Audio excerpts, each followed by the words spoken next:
Hey, y'all. Welcome to the Common Good Podcast. October 7th. Happy birthday, Chico Pagitt. Birthday today. My son's birthday. Yeah. Excellent. Happy birthday, Chico. You know my feeling about birthdays. The day when we all learn to take credit for things our mom did. Just a real... Yep. You get all the accolades for your least... engaged activity of your life, literally being born. But hey, Rob, I'm glad you were born. Glad Chico was born. Glad all of our viewers and listeners. We're all And waxing sentimental. Doug, I'm glad you were born too. Thanks. Hey, welcome back. I mean, what you've done with your life since then, that's a whole other thing. But I'm glad you were born. You had a strong start. Yeah. Hey, if you were born, tell us what day in the chat. You don't have to put the year unless you want to. I was born 1966, and I like that year. I noticed 1966 things. And tell us your mom's maiden name too. Yeah, sure. Ryerse. Throw in a not my mom's maiden name. No, mine. My mom's maiden name. Oh. Yeah. Throw in a social security number, whatever. Yeah. Maybe the street you grew up on, the name of your cat, your first pet. Give us, just throw some things in there. No, just let us know the day you were born. Like if you're on October 7th, if today's your birthday and you're watching this, happy birthday to us. Happy birthday to us. Hey, you know what's not great, Rob? Donald Trump being the president of the United States. But seriously, let me tell you this. Tell us buddy. about Mexico. All right. You've been gone for 2 weeks. I have. I went on vacation. I went to the beautiful country of Mexico, situated right on the Gulf of Mexico, were we, in our... And you know what there's no debate about in Mexico? Whether you should call it the Gulf of Mexico or the Gulf of America. No debate. It's beyond debate. It's one might say it's undebatable. But here was the best part. The sun was great. We go to a regular place. We know our scene. I was there for 2 weeks. The best part was not the sun, was not the daily adult drinking. The best part was I turned off all of my social media. I didn't look at the news. I took a complete break. I didn't hear the voice of Donald Trump until this morning, a few minutes ago. Oh. I would encourage anyone. Now, maybe everyone doesn't want to go to Mexico. Maybe you don't want to leave. Maybe you can't. I don't know. If you can at all take a break from the madness that this man is inflicting on this country, do it. We have plenty of time. This is, sometimes people talk about politics at the age we're living in or the conflict we're in, and they'll say like, hey, this isn't a sprint. This is a marathon. I like the notion it's a relay race. Other people will pick it up. When you come back around, you can pick it back up. You don't have to worry about every single thing. You don't have to take on every real legitimate burden that is being caused on this country and this world by the choices of this president and this administration and the godless Republicans that are choosing to go along with Donald Trump. You're not caring by giving yourself a break. In many religious traditions, there's a very good habit of taking a day every week and a week every year and a year every 7 or 49, a year every 49. There's Sabbathing that people do. Yeah. They take breaks. It's a good thing. So if you can at all do it, maybe take a daily break. Just have a period of time where you don't think about it. And if you're someone who feels like you are better equipped because you're caring about everything, I totally get it. But it's a relay race. Other people will take it for a minute. And then you know what you'll find out when you come back out of your break? It's all here waiting for you, baby. It's all here like a puppy at the door. It's just right here, right now. And so I took a little break. I felt super refreshed. And it's been really hard to slide back into the TikTok of the news. You know how bad it was, Rob? I'll tell you this, buddy. At one point, I was watching like YouTube videos about guitar stuff because I like that. It's my little hobby.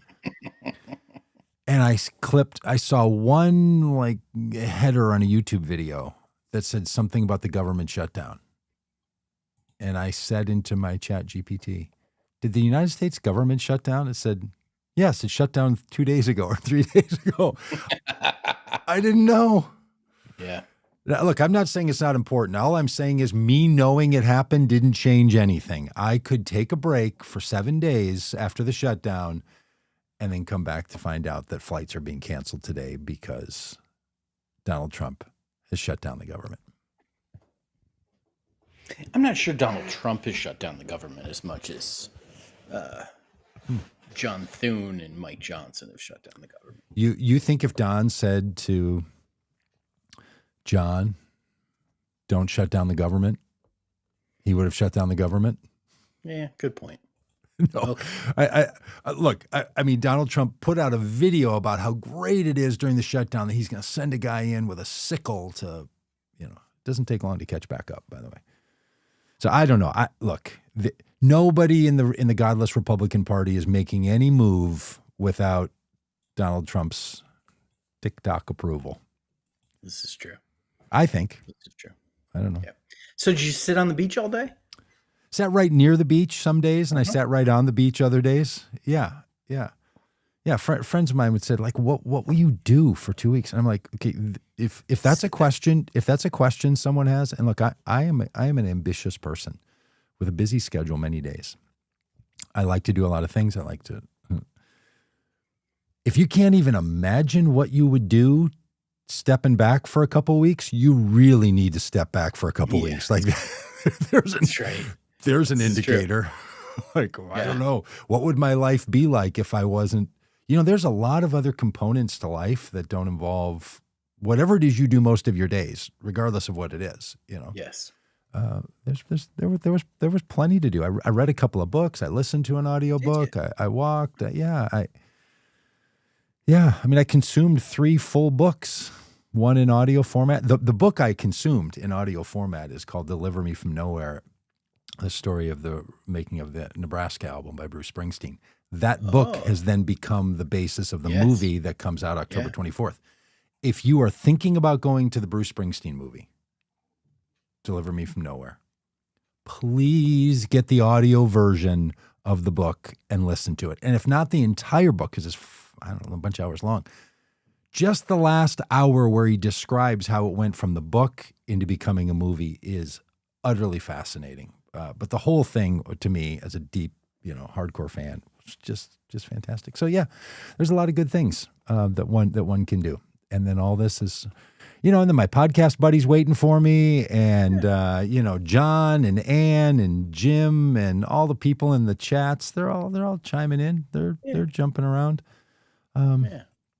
How about you, Rob? How'd you spend the last couple of weeks? What was going on? My daughter Whimsy turned 11 years old, and that turned into about a 3-week celebration. Not because I really wanted that, but because 11-year-olds, without older siblings at home, just, they get what they want, and, get all the attention. Yeah. Yeah. So it was a lot of whimsy. And then there was soccer, and again, this is whimsy playing soccer. This is you living vicariously through your child. Yeah. Really unfortunate season this year. Did not go well. And then in the final week of the season, there was all like the makeup games from ones that had been rained out. So it was like every night another soccer game. And just say, when it was all done, we were quite happy that it was all done.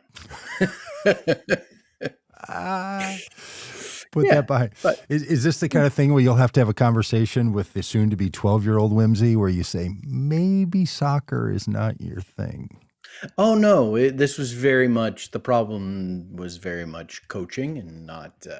oh, boy. You are teaching her well. You are a pure fan, my friend. Well, there's a lot of pressure for, me to coach. From Pressure coming from whom? My wife. Oh. Yeah. She's like, you need to be the coach of this team. You need to coach your team.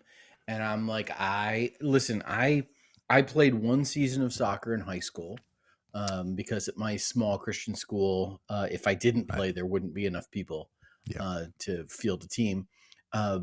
We lost every game we played that season. And we scored one goal the whole season. But I scored that goal on a corner kick, and it was a thing of beauty. It curved itself. There was no curved right in. It was amazing. It was truly, if we weren't so pathetic, if it just was, wow. Yeah. What was the phrase, bend it like Beckham, already a phrase in the popular? No. So when that came around, you were like, no, we used to say, bend it like Ryerse. That's what they used to say. That was back in the glory days. Have we put off talking about Donald Trump as long as we can? The man is unfit for office. Yes. The man was elected by the majority of people who chose to vote on Election Day in 2024. That's a problem for America. We're going to resolve some of those issues in this coming election. Our organization, other groups are trying to do a lot to solve the underlying issues with the Democratic Party and candidates. That's why great people have to run in 2026 at every level, like Robb Ryerse running for Congress in Arkansas's third congressional district, he says with confidence. Mm-hmm. But the ramifications of the choices that people made to not vote or to vote for Donald Trump or to vote for other folks in 2024 are being visited upon the American people and the people of the earth, citizens of the world, in just utterly devastating ways. Yeah. And he is not only unleashed because doesn't need to care about anything, even remotely, just doing whatever he wants. And he has shaken his small little fist enough times that it's caused media groups, journalists, citizens, members of the godless Republican Party to cower. By the way, I like this new shtick, this godless Republican Party shtick. That's pretty good. Well, look, just make the argument that you're not. Go ahead, Republican Party, because some of us might call our rabbis in and our other Christian friends in and our Islamic friends in to the Abrahamic tradition and say, what do you think the phrase "don't take the Lord's name in vain" means? Mm-hmm. How do you take something in vain? And that's not means swearing. It just means if you say, "Oh my God." Yeah, that's all it means. Yeah, or if you say GD, as Donald Trump says all the time. But anyway, go on. Yeah, I don't have a problem swearing. I can't handle the "oh my God" or the GD. Can't do it. Oh, it just tickles you wrong. Yeah, it's just leftover of my fundamentalism. I can't do it. Yeah, and it bothers me when my when people I know and love say it. Look, we're around some grandchildren, and we're constantly saying, let's say, "Oh my gosh," "Oh my goodness." Yeah. But in fact, it's cuter. It works better. Yeah, we go with "Oh my stars." Yeah. "Oh my auntie." Yeah. "Oh my babu." Oh, yeah. You got a lot of room to work here. Don't just grab the red marker. There's a whole palette of colors in front of you, friends. Yeah. No, I'm with you, but not because it's insulting to God. But taking the Lord's name in vain did not mean in its earlier incarnation, does not mean now, simply cursing.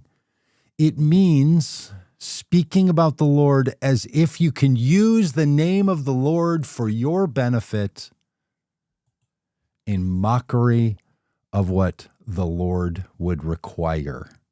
Yeah.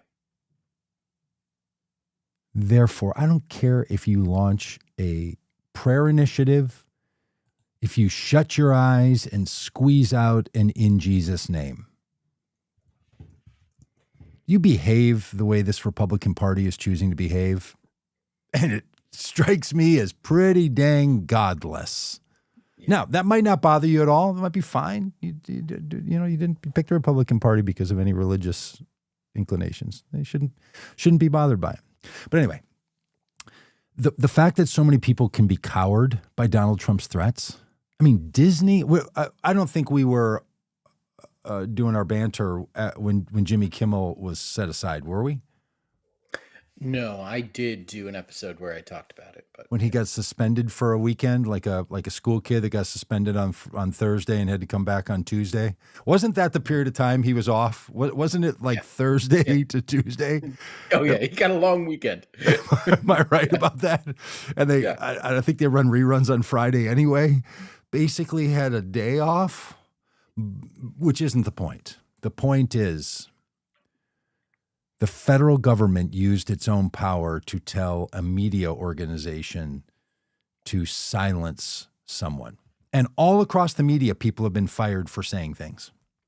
But that can be a decision of the privately held media organizations.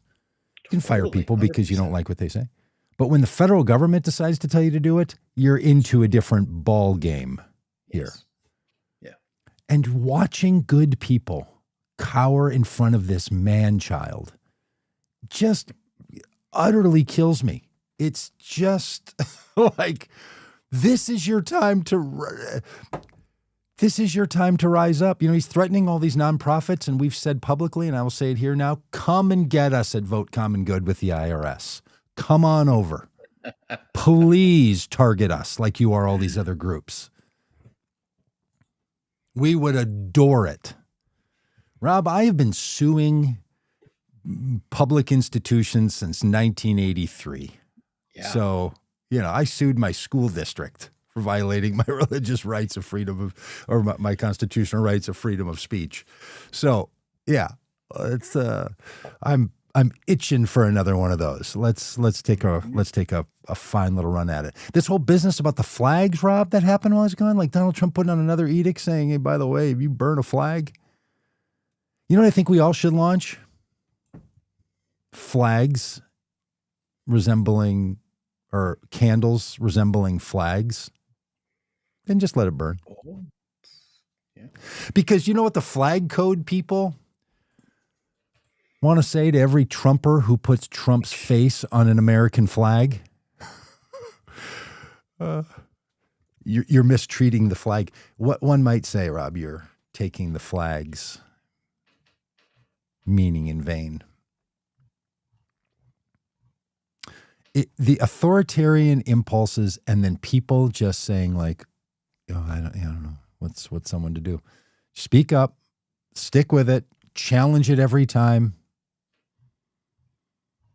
I mean, Disney and ABC, after CBS did it and after MSNBC did it, like, it's just so pathetically sad to watch people cower in front of a bully.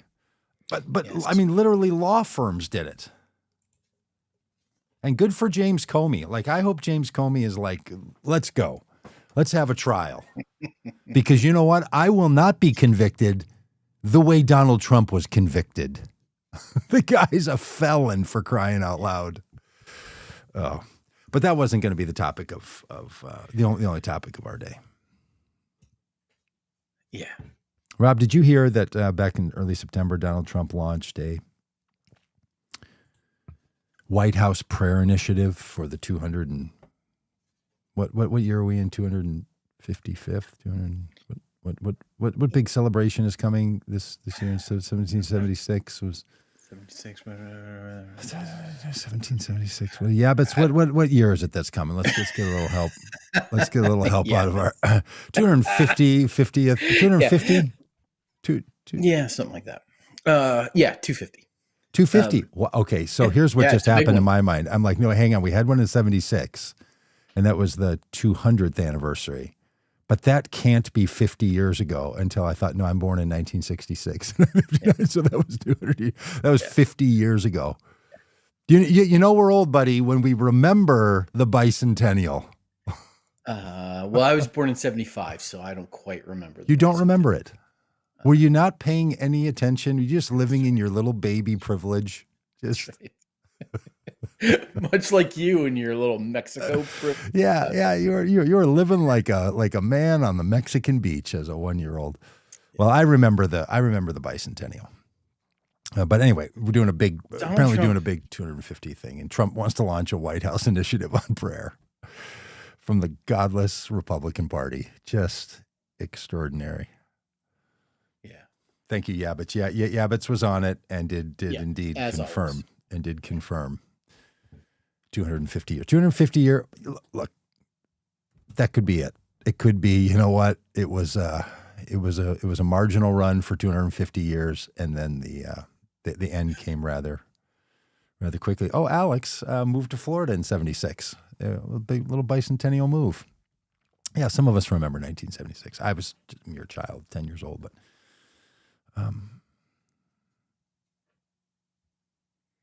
Rob, Donald Trump launched a prayer initiative. Yeah. And then yesterday, that's what we need the president of the United States to do. Yeah. Vote Common Good helped to organize a faith leader response to a horrific gun shooting in Minneapolis. Yeah. A month or so ago. Ashley Harness, a pastor here in the area, was one of the speakers that we organized, invited, and we organized, and she spoke at the event. And she said, I want to address the lawmakers, because we were at the state capitol and we were asking lawmakers to call a special session, which they're just about to do. It's taken old Tim Walz a month to put this together because, real winner. She said, I want to address the lawmakers. I think there might be a confusion in our roles. My job, she said, as a pastor, is to offer thoughts and prayers. Your job is to pass legislation that protects children. Fantastic. Right? Great line. Donald Trump, no one in America needs you initiating prayer efforts. Yep. Look, a lot of us know people who've spent time in prison, and as felons and criminals, some people find religion. Maybe that's happened to you. But the job you were sworn in to accomplish is not one to initiate prayer workarounds to support your work. And then he was asked about it in the White House yesterday with a softball pitch from a reporter. You've also, dear leader, have created a prayer initiative that I know is so close to your heart and important to you, the reporter says. And then Donald Trump shows his emotional, cognitive maturity, not of an accomplished 79-year-old man, but with common-ass theological blitherings that wouldn't be cute if they came out of the mouth of a 7-year-old boy. Would you like to hear it? Well, oh, absolutely. Warning. If you've gone a couple of weeks without hearing Donald Trump's voice, this could be a traumatic moment. If you've had too much Donald Trump's voice in your head, this could tip you over the top. So I'm just going to give you a minute if you want to turn down your sound or avert your eyes or go full, hear no evil, see no evil, speak no evil, little monkeys. Here we go.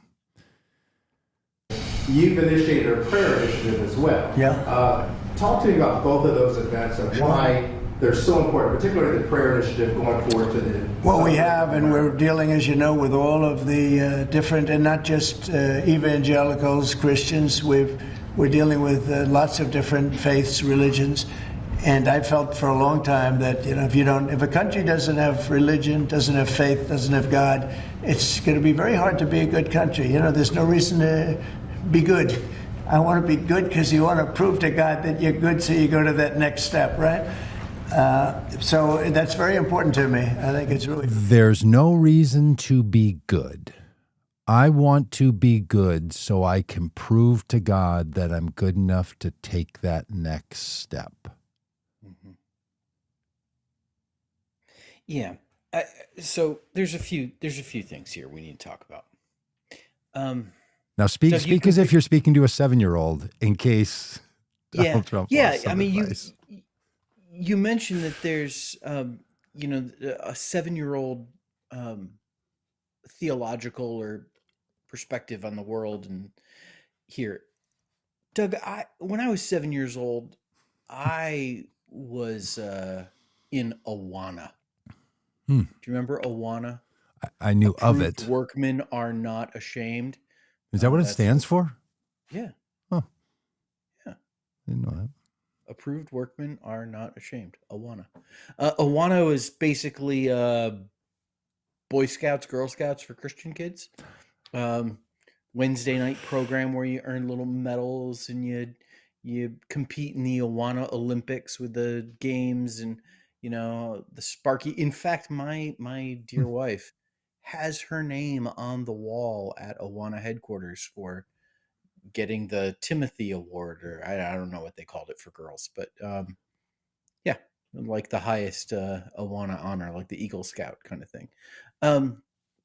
One of the things about Awana, which I, as a 7-year-old, Sparky, attended, is that you learn the Bible. In fact, you memorize it every week.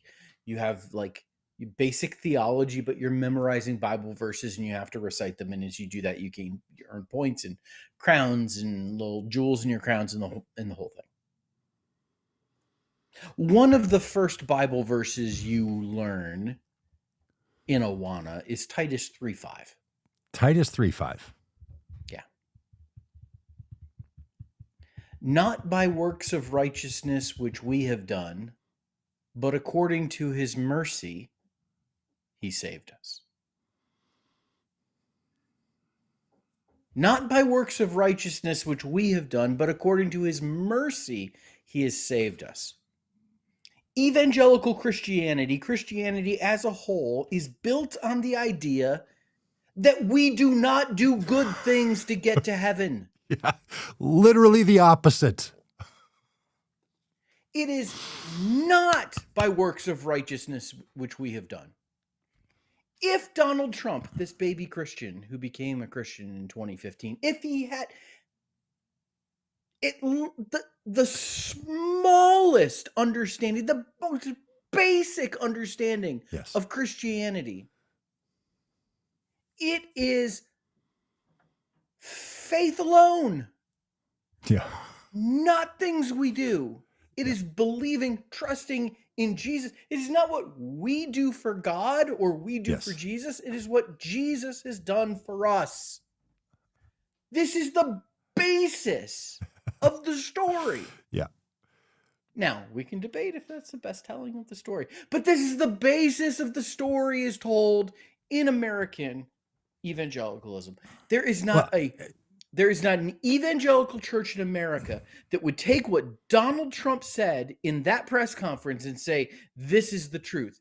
It would be the exact opposite. It would be the type of thing that the pastor would say, listen, if you think you can do good things to take that next step, that's not how any of this works. That's right. That's not how it works. And people in the comments are, saying what you as a Baptist preacher would have said, and what Martin Luther said, and what every Christian tradition has said. That's not the story of Christianity. And more importantly, that's not the story of morality and ethics. Yes, this is the second thing. Humanity. Yes. You are not good. The motivation to be good is not some afterlife. Yes. If you need a motivation to be good, you're a horrible person. Yes. If goodness is not in and of itself a value that is inherently compelling to you and motivating to you, if you need something besides that Yes. to like it's not goodness, it's manipulation. And Yes. you, Donald Trump, and anyone who agrees with him are not just a bad Christian, you're a horrible human being. Yes. Right. Yeah. Sorry for yelling. No, well, look, it's why it is so infuriating, again, to see a 79-year-old man who's been given the powers of the presidency to speak about issues that he wants to wrap in a prayer initiative. Show me a tradition, a religious tradition that says there's no reason to be good other than to be able to take the next step. An other thing to take the 79-year-old man who's the president of the United States at his literal words. He won't even say what you've concluded, that the next step is heaven. He doesn't even say that. Yeah. He's so inarticulate, so childish in his thinking. Okay. He truly I got one can't more even thing. get to the point of saying it's I heaven. got one more thing. And I got one then more says, and then wraps that in, there's no other reason to be good. Donald Trump is a bad Christian, if he is a Christian at all, as proven by what he said. Donald Trump is a bad human being, as proven by what he said. Donald Trump is also a bad American. Yes. Because he says in this, evangelical Christians, other religions too. Listen, Doug, you know as full well as I do that this prayer time initiated by the Trump administration, Donald Trump will actually have nothing to do with the implementation of this. It'll be implemented by Paula White and the other people in Donald Trump's close circle of faith supporters. Yeah, and the White House Office of Faith, I'm sure. Do you think there's going to be a Muslim prayer included in this? Do you think that there's going to be a Sikh prayer included in this? They're going to get themselves in a pickle. Is there going to be any representation of Buddhism, of Hinduism? There might be something Jewish involved in it, but it will likely be some kind of Christian nationalist bastardization of it. Yeah, yes, it'll be some Jewish prayer that fits into the Christianization of America. Even as he gives lip service Yes. to all faiths, we know full well that Donald Trump is giving absolute privilege to his supporters in evangelical Christianity, and that this whole prayer initiative will be prayers offered in the name of Jesus, because Donald Trump is a bad Christian, he's a bad human being, and he's a bad American. And look, he's a bad president too, by the way. To say, as he did at the beginning, you can't be a good country without God. That premise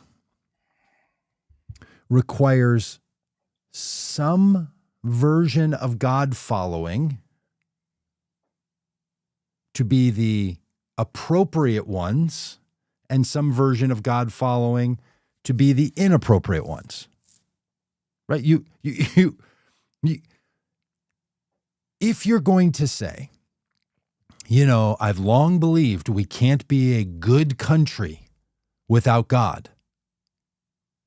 Then you have to ask yourself, which version of God following are we going to follow, and who constitutes the country is now following God? Yeah. What does it take for a nation to prove itself to be God following? Yeah. Is it the laws? Is it the people? Is it some of the people? Is it just the elected representatives? Is it just the things that are said? Is it just the nonsense of the idea that a country can't be a good country? And this is the thing about Donald Trump that he does over and over when he tries to talk about what America is.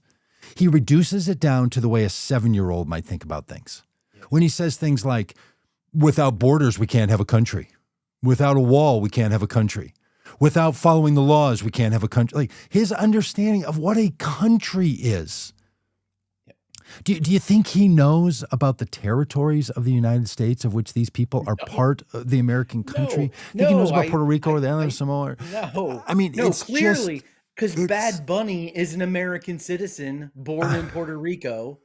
Have you heard about the Bad Bunny situation, Doug? I don't know if you're out of the loop on this. I knew that Bad Bunny had taken up residency back in Puerto Rico and was doing music there, but I think there was something brewing about the time that I went on my my walkabout a couple weeks ago. This is this is after since then. So in the last couple of days, Bad Bunny has been named the performer for the halftime show of the Super Bowl. Yeah. The most streamed artist in the world. Major Really? international star.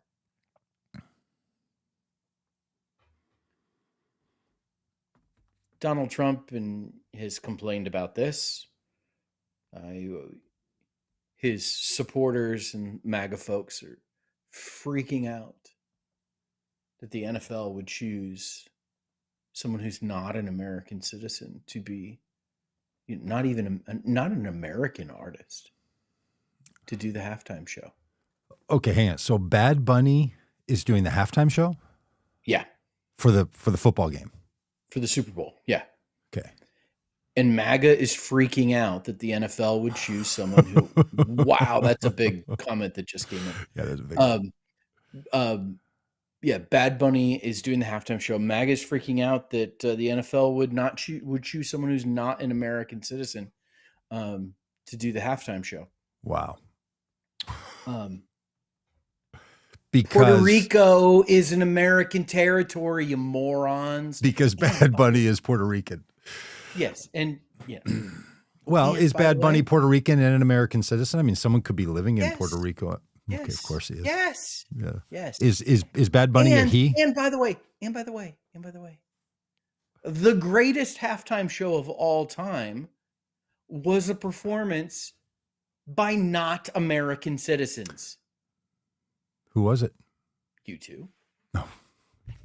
After Didn't Rolling, it was after didn't the Rolling 9/11 Stone do it too? attacks. Yeah. Oh, it was amazing.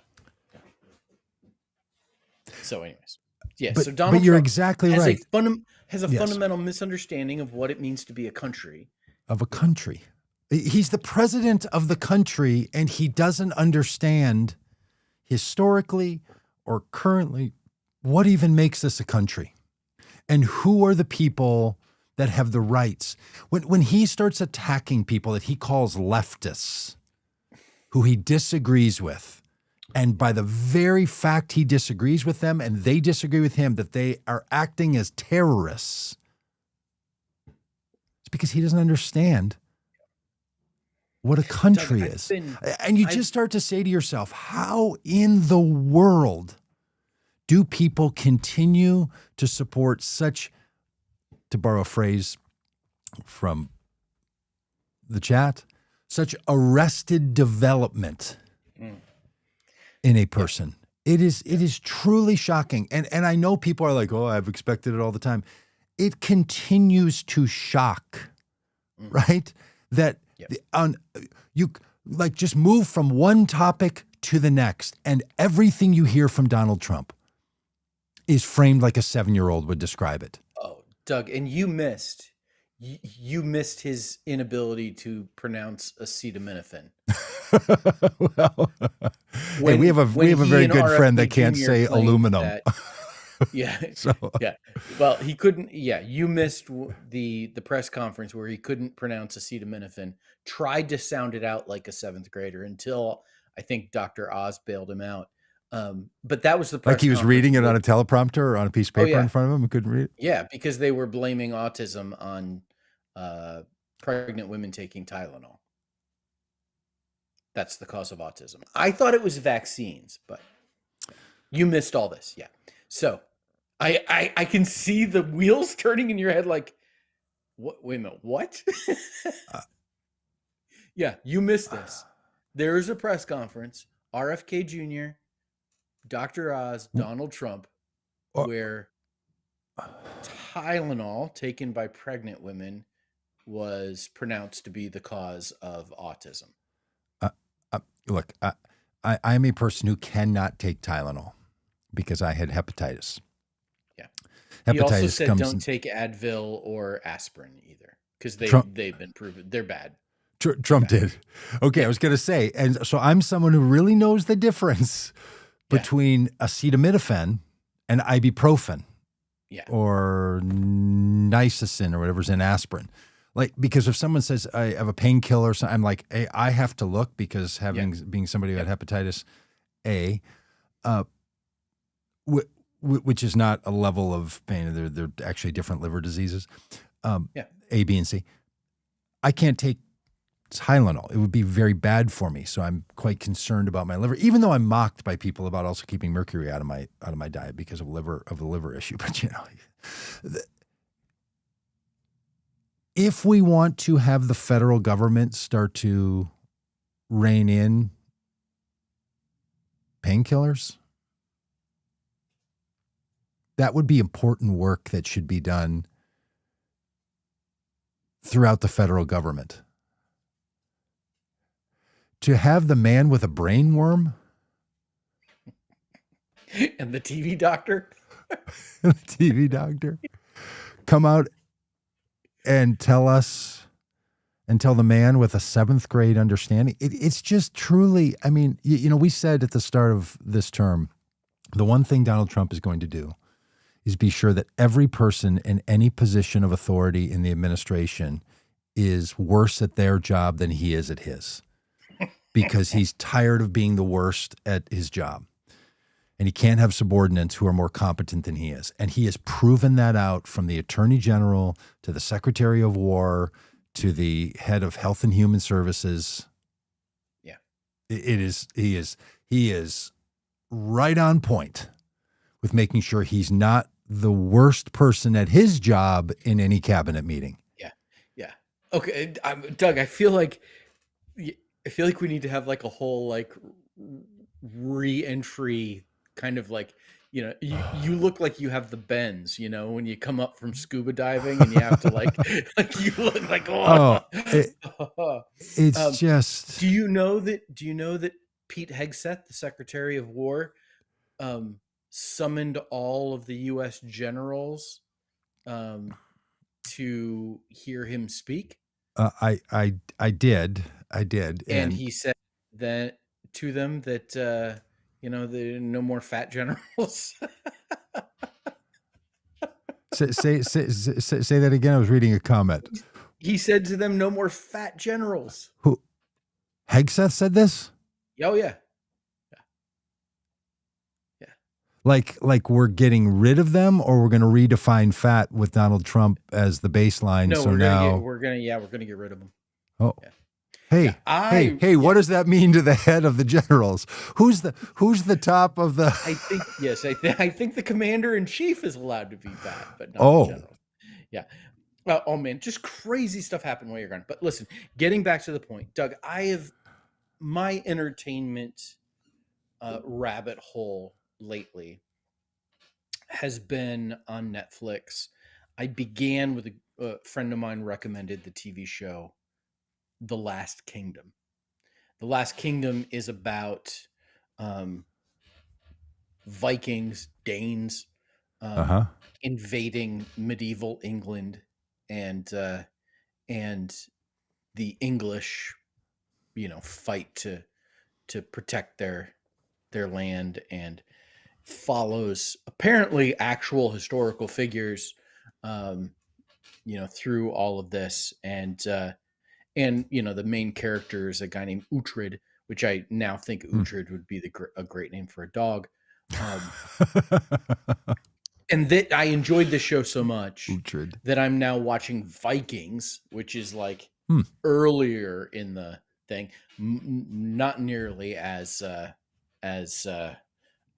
good of a show, but so I'm deep in this like Viking, Okay. pagan, Mm-hmm. with their Norse gods attacking England for land and property, and all of it being framed as a conflict between the gods. Okay. And a conflict between Christianity and paganism. And they wanted paganism to win. No. It is the Christians who see this as a conflict. I see. Oh, I see. And they're defending their land and their property is seen as defending their God. Okay. From the encroachment of the pagan gods. The whole framing in The Last Kingdom and the Vikings of I see it. Any of the Christians, be they in England or in France, in Vikings,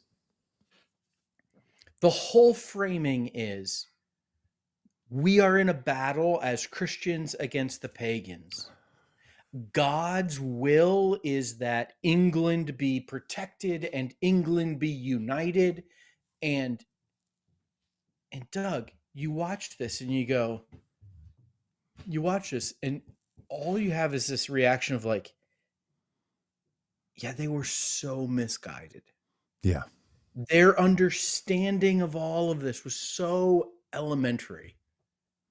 And aren't we so glad that we have progressed as human beings from this medieval point where the magical thinking of, I'm going to prove my God is real by slicing your head off. Aren't we glad that we have evolved as human beings from this? And then you turn on the President of the United States and you hear the exact same rationale. Yeah. The exact same elementary understanding of the way things are. Yes. And you're like, wait, what are we doing here? Yeah. Our country is better than this, should be. Christianity is better than this, should be. Humanity is better than this, should be. Yeah. All of this has evolved since this medieval understanding, and yet we have this Neanderthal 7-year-old. Neanderthal 7-year-old. Yeah. 7-year-old Neanderthal. Look, if let's take the President of the United States at his words. And let's combine it with what most Christians would say, which is, oh, sir. Because apparently everyone always refers to him as sir. Sir, you're going to be accepted into heaven because of the grace of Jesus. You don't have to be good to try to get into heaven. According to Donald Trump's thinking, your righteousness is like filthy rags. According to Donald Trump's thinking, then, there's no longer a need to be good. Motivation to be good. There's no reason. Send the military into American cities. Deport everybody. Let's go. No motivation to be good. Grab what you can get and step on the neck of anyone. Because that way of thinking, that only heaven's promise being kept from you is what would cause you to be good, is completely annihilated by Christianity's promise. It is license for people to not be good. Yes. As Martin Luther said, sin boldly. Just have at it. Yeah. And the fact that everything is transactional. And in fact, like, hey, listen, like, my sin is going to abound so grace can abound.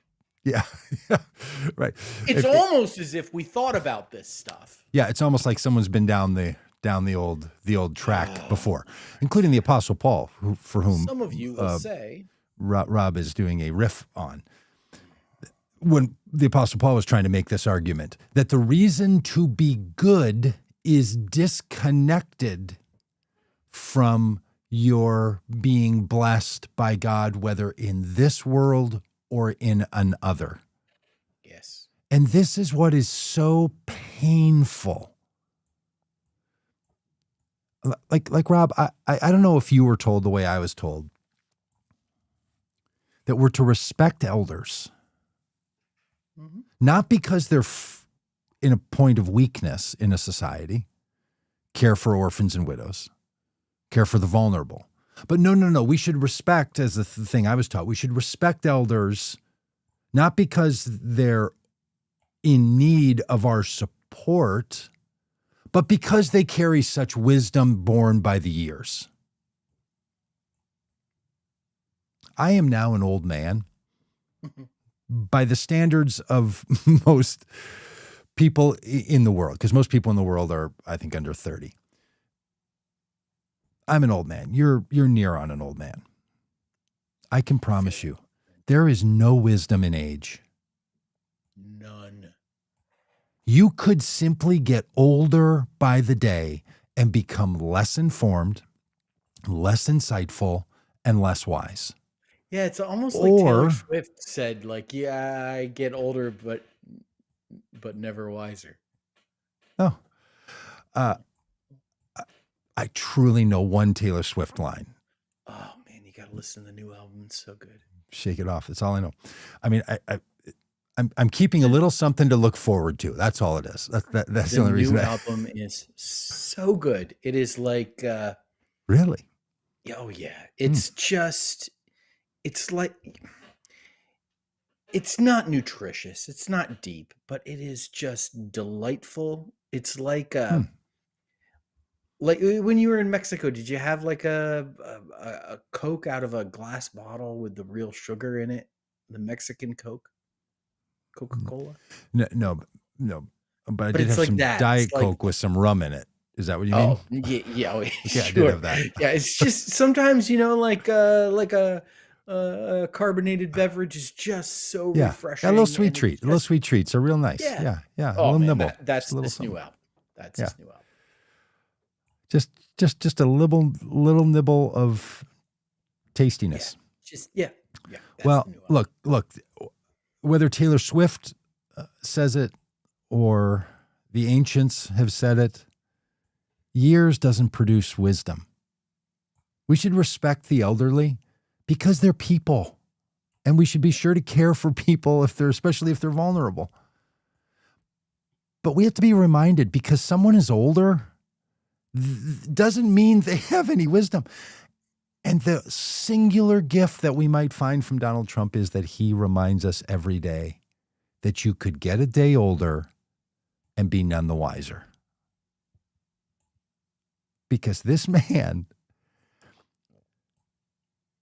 is just being bounced around by the wind and the waves of life, spinning through a small container of fearful narcissism like a scared 7-year-old.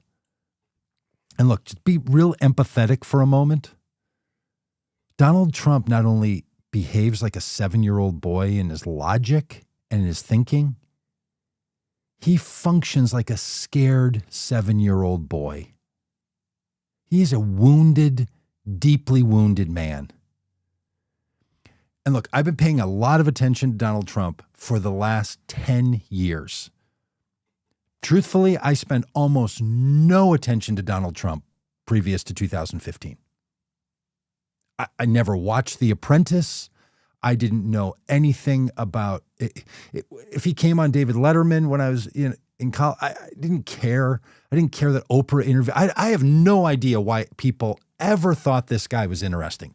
But whatever his magic is, because he is the greatest example of being famous for nothing other than being famous. Not the Kardashians, not any pop star. There's no reason. A failed businessman with nothing, just putting his name up on buildings and running up debts and just being a scoundrel and a thief. Never paid attention to him. But the last 10 years, paid a lot of attention to him. And I will tell you from my vantage point, and I bet from any therapist looking at this guy, he is a scared 7-year-old boy. We know some of the trauma that's happened to him because his family has talked about it and how bad the family was and all the rest of it. And he is undealt with trauma, and he is inflicting that on the United States by being such a terrible president. Just insanely terrible. Rob, you know what else we didn't get to talk about, you and I? Him standing at Charlie Kirk's funeral and saying Charlie Kirk used to want the best for his enemies. I don't. I hate my enemies. Yeah, I did a little podcast on that. You and I didn't have a chance. I did a podcast called Trump Said What? I saw that. I haven't yet watched it, but I saw that one. And this is one of them, right? Here's a man, again, who, like, this is how a 7-year-old boy talks. Yes. Comes home from school and says, my teacher said I'm supposed to be nice to the other kids in school, but I hate them. Like, my gosh, man. And the fact that he won't listen to anyone around him who's ever tried to tell him to grow up. And the fact that so many people continue to make excuse after excuse for a man who behaves like this, it's just really quite sad. Yeah. You know, there's people who talk about the development of American culture through life stage development theory. Have you ever heard of this stuff? That you know, you have infancy, and then you have childhood, and then you have adolescence, and then and they look at civilizations and so on, and they talk about how they sort of mature. And there's a period where the United States was trapped in sort of a delayed adolescence way of behaving. 50s and 60s and 70s, and now returning with all the psilocybin bullshit that people are into now. We just want to go back to that sort of period. Like, we haven't gotten anywhere in 50 years of our 250 years, 1/5. All this, right? A way of analyzing it. But the president of the United States is stuck in childhood.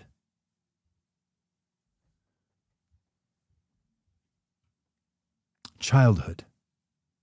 Wounded, sad, scared childhood. It is truly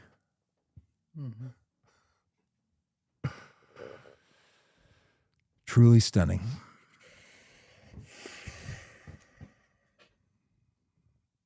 And here we find ourselves. Yeah, and the terrifying thing is that the 7-year-old who throws the fit when he comes home from school has no power. Boy, here you go. He can be as mad as he wants about the teacher who told him that he wasn't going to get what he wants. He can be upset with the kids who wouldn't play with him on the playground. He does not have the ability to fire the teacher or send the military into the homes of the kids on the playground. 7-year-old Donald Trump has that power. Yes. And is using that power, and is being manipulated by people around him to use that power to further their horrible and misguided interests. And that puts all of us in danger. The planet. Yep. And especially the most vulnerable and marginalized among us in danger. Yep. This is what happens when you put a 7-year-old in charge of it all. Yeah.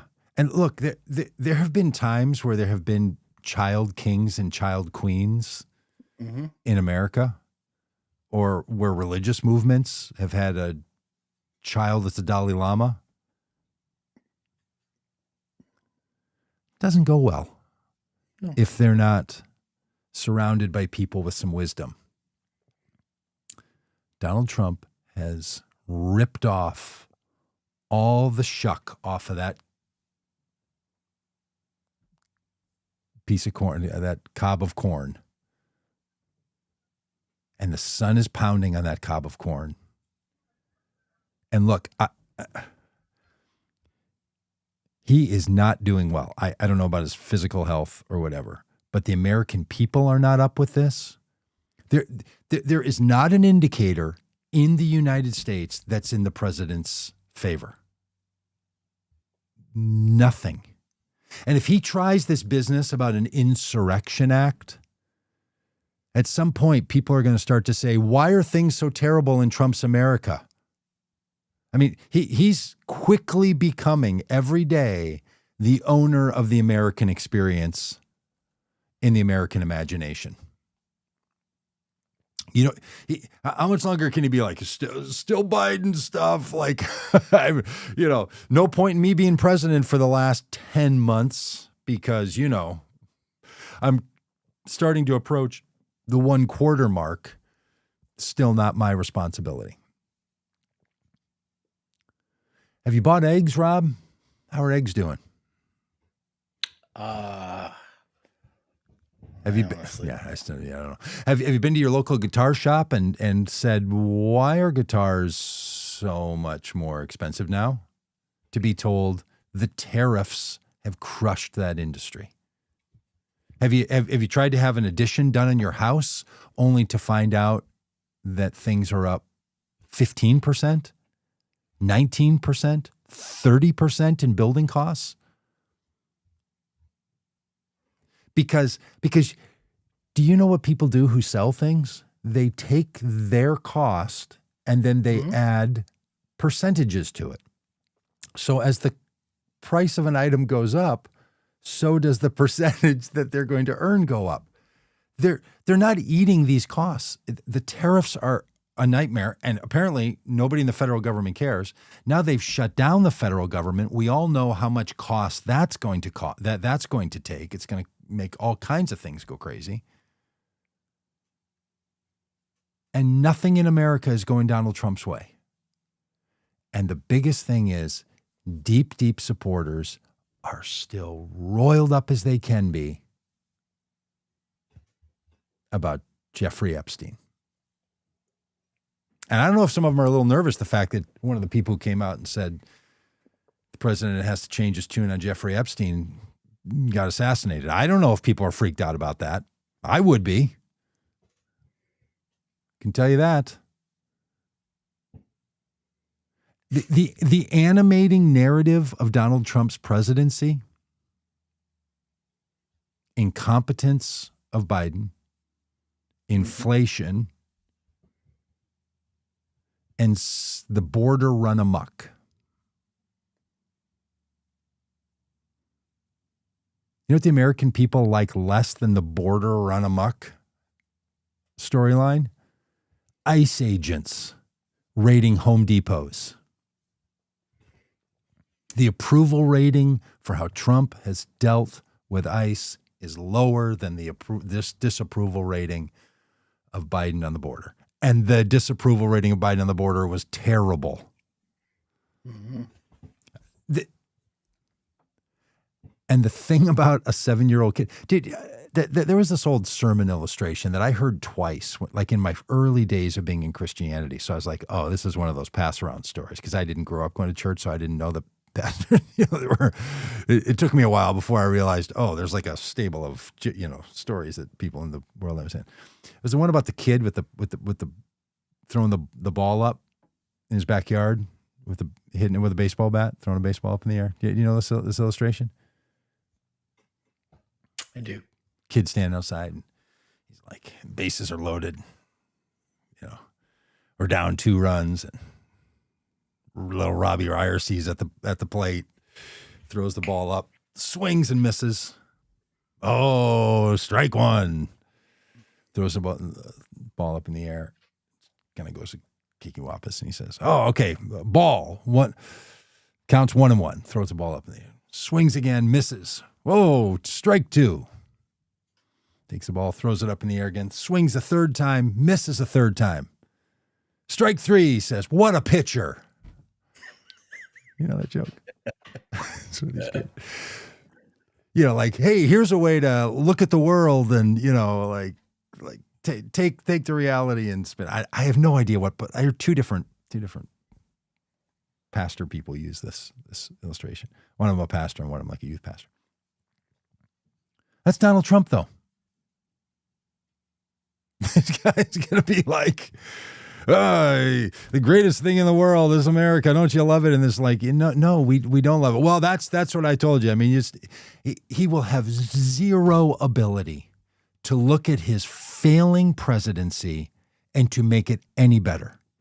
All he will do is double down on the harm and the hurt. And it's like a hurricane coming through and people having to just tally up. We're going to have to send in people in the judiciary. We're going to have to send people into the military. We're going to have to send people into the civil service sides. We're going to have to rework this entire country for a generation to fix what this guy has destroyed in 4 years. Yep. Yeah. And he will just say, they sent me in to be a disruptor. Yep. One of Whimsy's favorite shows is the show Hometown, which is a makeover show, a home renovation show. And one of the things that you always realize, watching when they do demo day, is it demo it's a lot quicker and easier. Yeah. And not nearly as expensive as the renovation. Mm-hmm. And it's a piece of cake for him to do.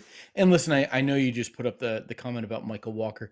I was just trying to find out who that is. Who's commenting. And Doug, I'd just like to say you must be a woman with a good heart. I also admire your sense of humor here. I don't normally write in the comments section, but I think you deserve this compliment. I thought about knowing more about you and also being your friend, but I don't want to be disrespectful by sending you a request without your consent. I hope you don't mind adding me up so we can talk more often and get to know each other. Thank you. Yeah. Oh, I see what the guy's saying. I see. The guy, no, this is like a bot that is. Yes. Those comments are directed to any woman who commented. Yeah, somebody's commenting. I don't know. I'm thinking I should go back and look. So if a person was there a Margaret who commented? Yeah, I think so. Okay, I'm going to go back and look. All right, so if you're just listening on the podcast, here's what Rob was just reading. He was reading a Facebook. We got a series of long Facebook comments.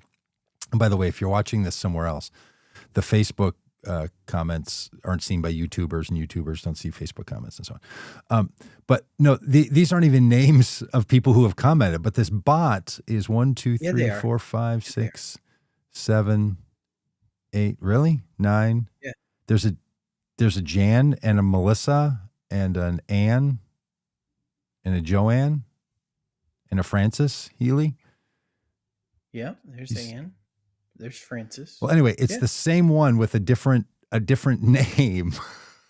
Directed at presumably women who have commented during the course of the podcast. By this person, Michael Walker.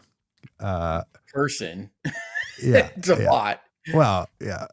But it's like the Supreme Court says about corporations, they're people too. Like every profile is inviting them into further conversation.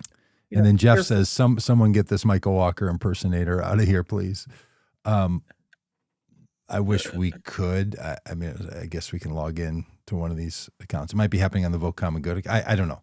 Hey, Jeff, if you could tell us which account are you logged into and watching this right now? Because, by the way, this not only shows on the Facebook page of Vote Common Good, it shows on the Facebook page of Greater Things and of my own Facebook page and of Progressive Christians and of the Christian Left.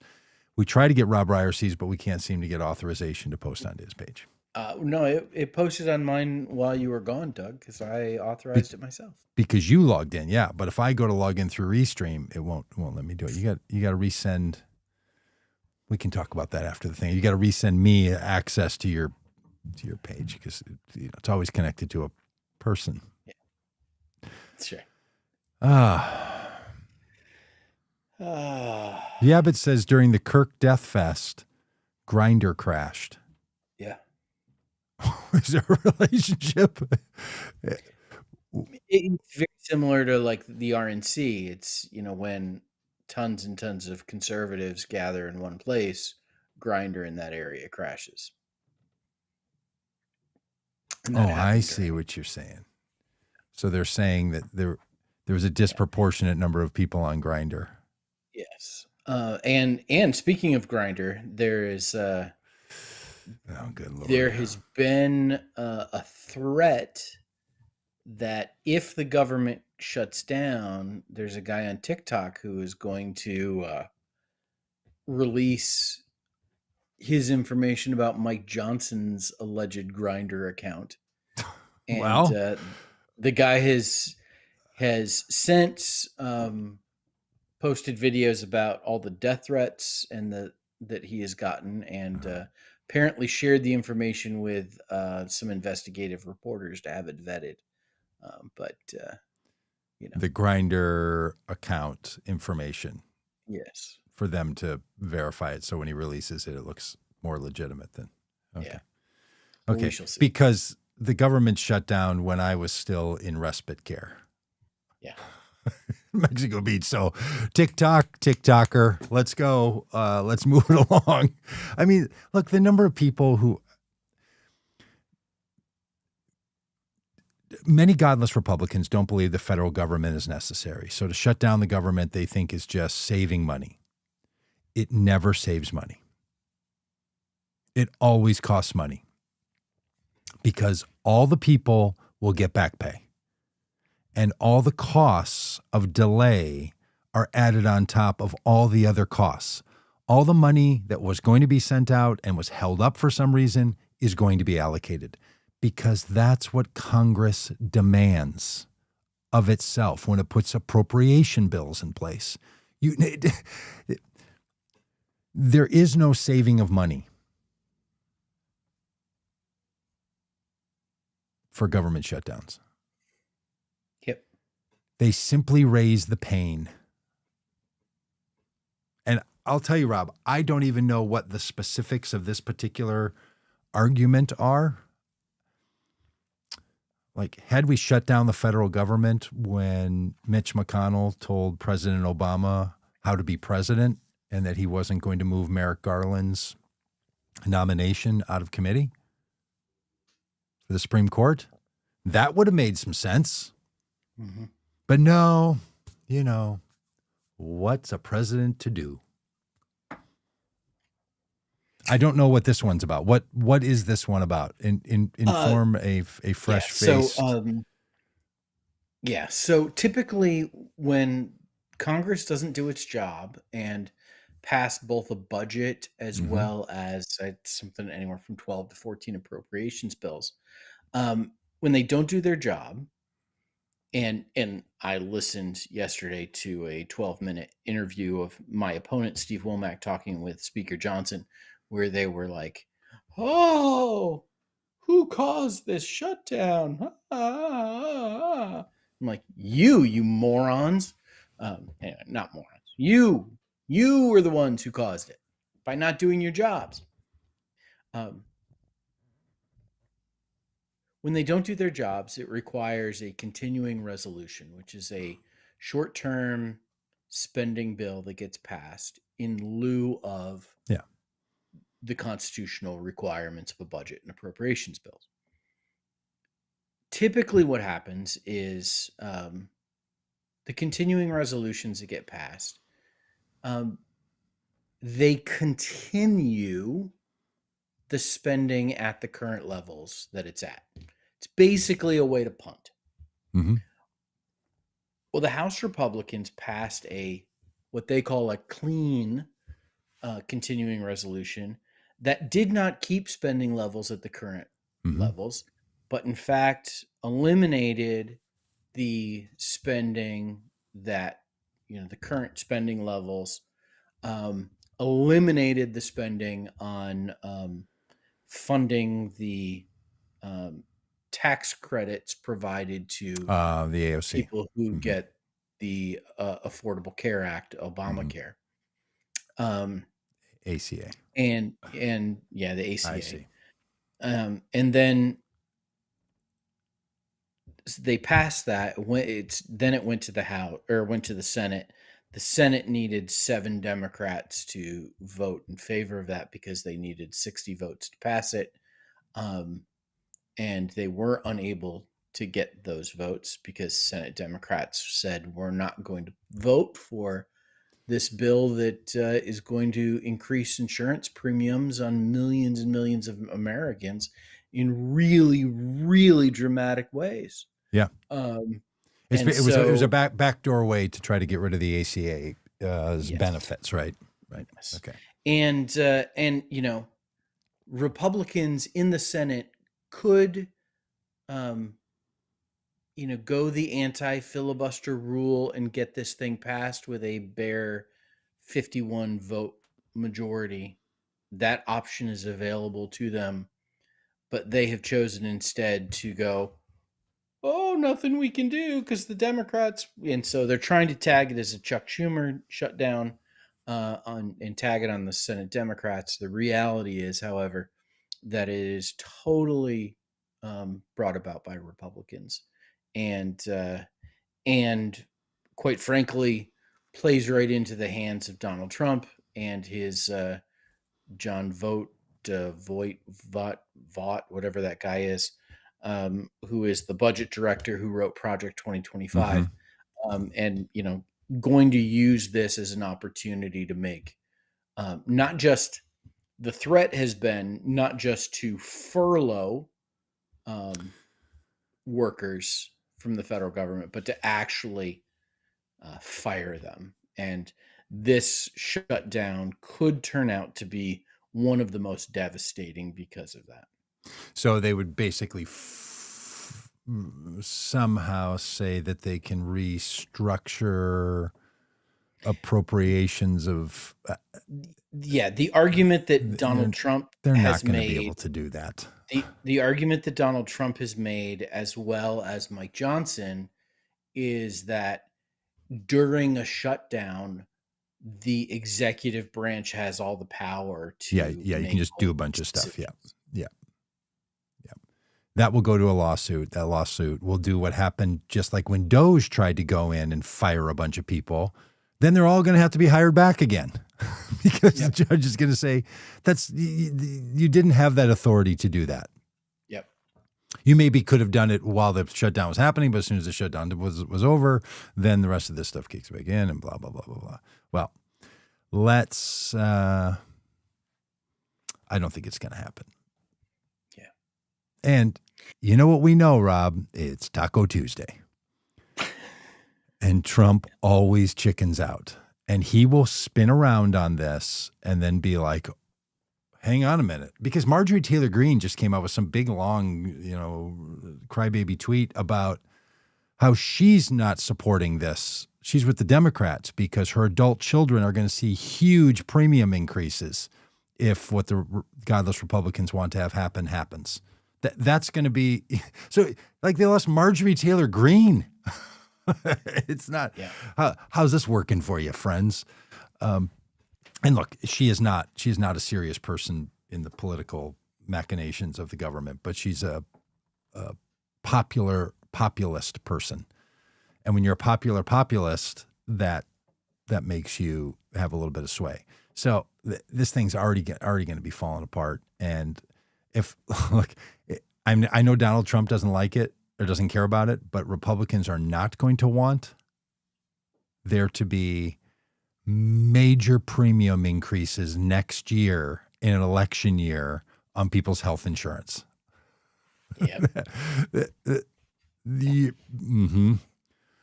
Because if you're handing anything over to the Democrats, it will be to let them start talking about health insurance again.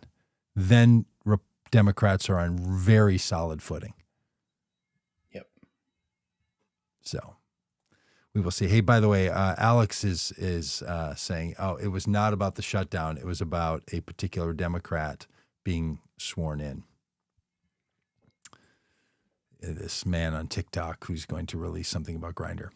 So good on that guy to be able to say, oh, Mike Johnson's hypocrisy will stay a secret because